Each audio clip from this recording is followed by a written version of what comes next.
We're told legacies are etched in stone, but what happens when they clash? What happens when a legend, a titan of the game, seems to actively try to diminish the rise of a new icon? Is it jealousy? Is it a generational clash? Or is it something far more profound about how we define greatness in sports? Get ready, because this story isn't just about basketball, it's about the very soul of legacy itself. We're diving deep into the Sheryl Swoopes, Caitlin Clark controversy, but we're not just rehashing headlines. We're dissecting the choices, the consequences, and the uncomfortable truths about what it means to build and, potentially, tarnish a legacy in the unforgiving world of NCAA and professional basketball. Buckle up, this gets real. The Sheryl Swoopes, Caitlin Clark saga is more than just a media spat. It's a reflection of deep-seated issues about respect, competition, and how we celebrate the next generation of athletes. Today, we're going beyond the surface. We're examining Swoopes' history, dissecting her comments, and understanding the broader implications for the WNBA, the NCAA, and the very concept of legacy in sports. Forget the easy takes. We're here for the nuanced truth. It all started with seemingly innocuous comments. In February, Swoopes questioned Clark's record-breaking achievements, suggesting they were somehow less legitimate because of an extra year of eligibility. She also wildly exaggerated Clark's shot attempts, painting a picture of a volume shooter rather than the strategic genius she is. Now, let's be clear, everyone is entitled to their opinion. But Swoopes' remarks felt different. They weren't constructive criticism.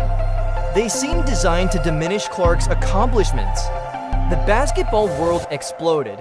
Fans, analysts, even fellow players weighed in. The narrative quickly shifted from basketball analysis to a question of motive. The original video said, "Sheryl Swoopes, this is kind of what you get for kind of not jumping on the tide, jumping on the road, jumping on the boat. You were supposed to go and elevate with this whole situation, your broadcasting career, everything. Sheryl, your podcasting, whatever you do, you're supposed to be elevating, but instead you decided to show hate, very clear hate towards Caitlin Clark. This is kind of like what you get for it. Did you really think you could lie about Caitlin Clark for a whole year and keep your broadcasting job?" That's the question nobody needed to ask Sheryl Swoopes, because we just got our answer. She's been officially removed from all WNBA broadcasts for the 2025 season. She got fired.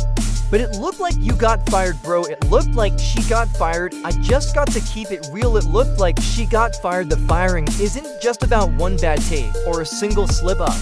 This was the culmination of a calculated campaign against the WNBA's newest star, and the league finally decided enough was enough. Want to know what really went down behind the scenes? In this video, we'll break down what happened, how she's doing damage control, and why she eventually lost her job. Are you ready? Let's go. I won't be missing you broadcasting the games, because when you broadcasted the games, it was so hard for you to mention Caitlin Clark.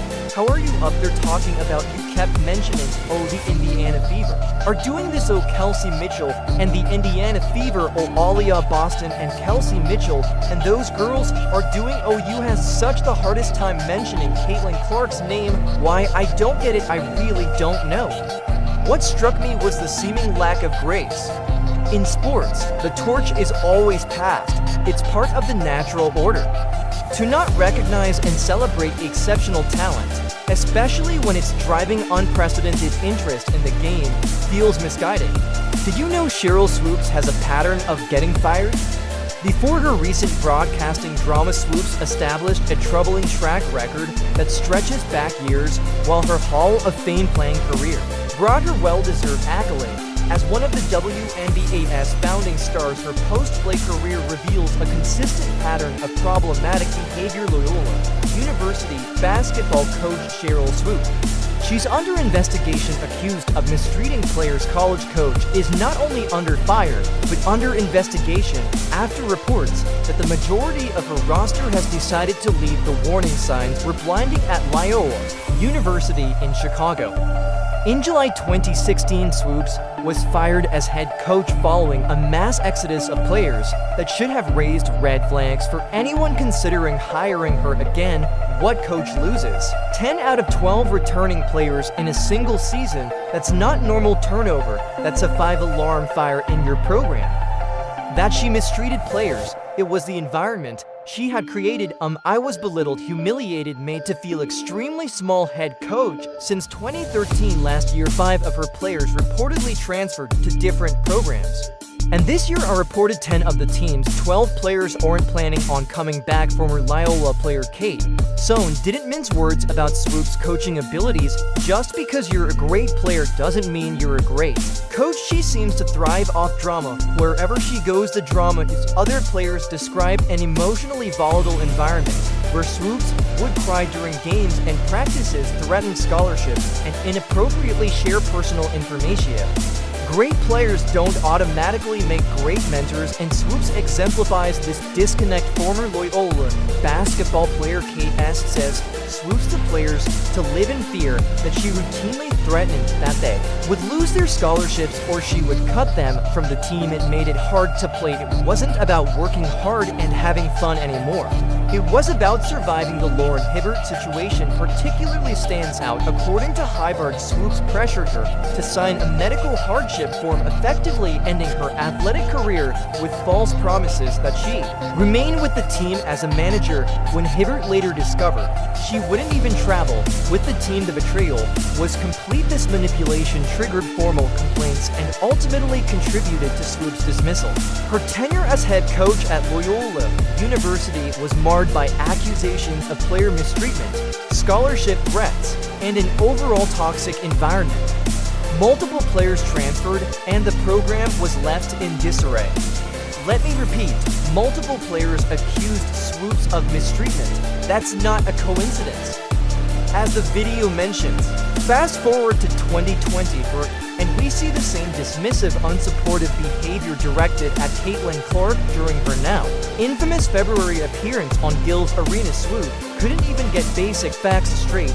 She claimed Clark was in her 5th college season. Wrong, it was her 4th, and that she took 40 shots per game. Wildly inaccurate, as Clark averaged 20.7. These were innocent mistakes, but seemed calculated to diminish Clark's achievements.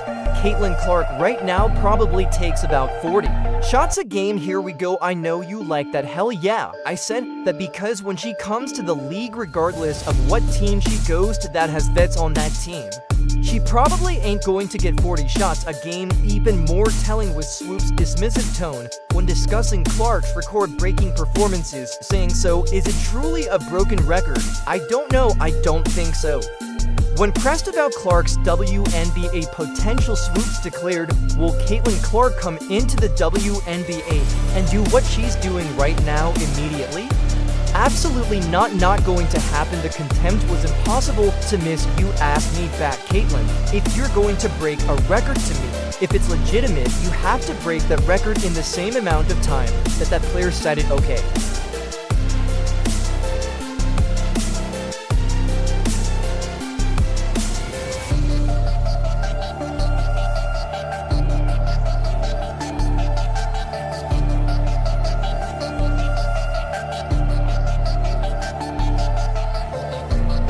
Like, subscribe, and turn on notifications so that you never miss out. Click the video on the screen. See you.